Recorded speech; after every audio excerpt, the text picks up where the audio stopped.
নমস্কার বন্ধুরা, আপনারা দেখছেন রিসার্চ বাংলা নিউজ। আমি বিশ্বজিৎ রয়েছি আপনাদের সঙ্গে। আজ আমরা এমন এক তিক্ত সত্যের সামনে দাঁড়িয়ে আছি যেখানে দেশের নির্বাচন ব্যবস্থার ভিতটাই কেঁপে উঠেছে। প্রশ্নে পড়েছেন মুখ্য নির্বাচন কমিশনার জ্ঞানেশ কুমার, আর সেই প্রশ্ন তুলেছেন দেশের সর্বোচ্চ আদালত সুপ্রিম কোর্ট। আর সেই আদালতের নেতৃত্বে রয়েছেন সিজেআই জাস্টিস সূর্যকান্ত, যিনি কার্যত জ্ঞানেশ কুমারকে আয়নায় নিজের ব্যর্থতা দেখিয়ে দিলেন। বন্ধুরা, প্রশ্নটা খুবই সহজ। যে কাজ নির্বাচন কমিশনের করা উচিত, যে দায়িত্ব মুখ্য নির্বাচন কমিশনারের কাঁধে থাকা উচিত, সেটা আজ করছে সুপ্রিম কোর্ট। কেন একজন বিচারপতি বিএলওদের কথা ভাবছেন আর দেশের নির্বাচন কমিশনার চোখ বুজে বসে আছেন? দেশের গ্রামে গ্রামে যে শিক্ষকরা আছেন, যে অঙ্গনবাড়ি কর্মীরা আছেন, যে রাজ্য সরকারি কর্মচারীরা আছেন, তারাই বিএলও অর্থাৎ বুথ লেভেল অফিসার। আর আজ এই বিএলওরা মানসিক ও শারীরিকভাবে চূড়ান্ত চাপে। অতিরিক্ত কাজ, অভিযোগ, সাসপেনশন, অপমান, মামলা সব তাদের ঘাড়ে চেপে বসেছে।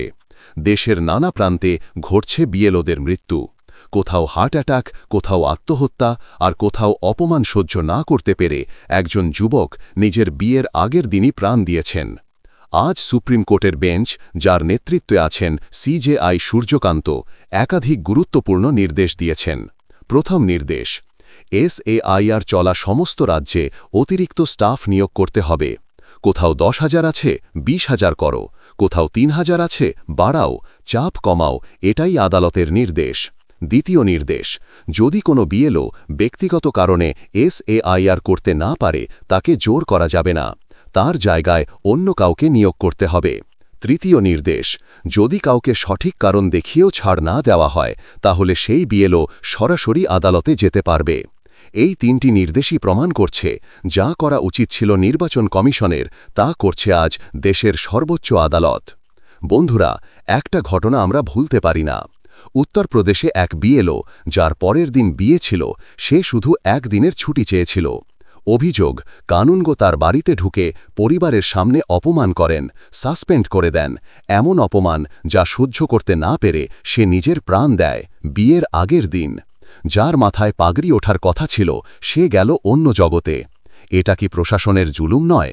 এটা কি নির্বাচন কমিশনের ব্যর্থতা নয়? অফ দ্য রেকর্ড বহু বিএলও জানিয়েছেন, সকালে স্কুলে পড়ানো, তারপর সারাদিন ঘুরে ঘুরে ফর্ম নেওয়া, রাতে এসে মোবাইলে ডেটা আপলোড করা। একজন শিক্ষক কি 18 ঘন্টা কাজ করতে পারে? সরকারি স্কুলগুলো আজ প্রায় বন্ধ, কারণ শিক্ষকরা স্কুলে নেই, তারা বিএলওর কাজে ব্যস্ত। তাহলে বাচ্চাদের ভবিষ্যৎ কোথায় যাচ্ছে? এ জিনিস কি নির্বাচন কমিশনের অজানা? বিএলওরা বলছেন, একটা ফর্ম দুবার ভরাতে হয়, একটা আপলোড করতে 15-20 মিনিট লাগে। অ্যাপ বারবার ক্র্যাশ করছে, নেটওয়ার্ক নেই, ভুল হলে মামলা, দেরি হলে সাসপেনশন। ওরা কি রোবট? ওরা কি মহামানব? দেশে কেবল একজনই আছেন যিনি 16-17 ঘন্টা কাজ করেন। তিনি কে, সবাই জানেন। কিন্তু সাধারণ বিএলও, সাধারণ মানুষ, ওরা তো আমাদের মতোই। বন্ধুরা, এখানেই শুরু হয় বিস্ময়ের পর্ব। তৃণমূলের 5 সদস্যের প্রতিনিধি দল যখন গিয়ে বলে দেশে এত বিএলওর মৃত্যু হয়েছে, তখন জ্ঞানেশ কুমার নাকি অবাক হন। অবাক! দেশের যে কোনো মানুষ জানে বিএলওদের দুর্দশার কথা, আর মুখ্য নির্বাচন কমিশনার জানেন না। এটা কি অজ্ঞতা, নাকি ইচ্ছে করে চোখ বন্ধ রাখা? প্রথমে ডেডলাইন ছিল 4 তারিখ। বিএলওরা বললেন অসম্ভব, রাজ্য সরকারও বলল অযৌক্তিক। চাপ বাড়ল, উত্তেজনা বাড়ল। শেষমেশ কমিশন বাধ্য হল 1 সপ্তাহ বাড়াতে। যা শুরু থেকেই অযৌক্তিক ছিল, তা ঘোষণা করা কেন? দায় নেবে কে? হ্যাঁ, বিএলওরা, শিক্ষক, অঙ্গনবাড়ি কর্মী, রাজ্য সরকারি কর্মচারী, কিন্তু কাজটা নির্বাচন কমিশনের।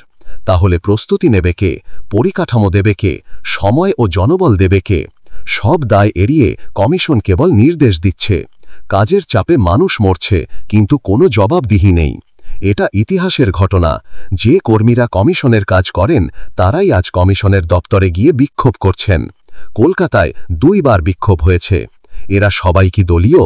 না, কারণ গুজরাটে, মধ্যপ্রদেশে, ইউপিতেও একই ঘটনা ঘটছে। মৃত শিক্ষক, মৃত কর্মচারী, কোনো দলীয় রং নেই তাদের।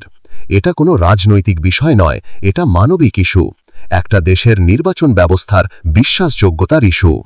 যখন দেশের মুখ্য বিচারপতি বলতে বাধ্য হন অতিরিক্ত স্টাফ নিয়োগ করো, চাপ কমাও, মানুষের সঙ্গে মানবিক আচরণ করো, তখন সেটা নির্বাচন কমিশনের জন্য এক কঠোর চপেটাঘাত।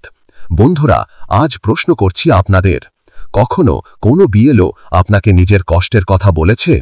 তাদের ওপর যেভাবে কাজের চাপ দেওয়া হচ্ছে সেটা কি মানবিক?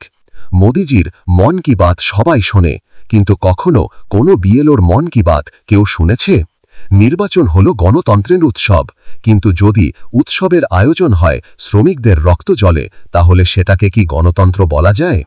আজ সুপ্রিম কোর্ট যা বলেছে এটা শুধু নির্দেশ নয়, এটা সতর্কতা, এটা নির্বাচন কমিশনের ব্যর্থতার সার্টিফিকেট।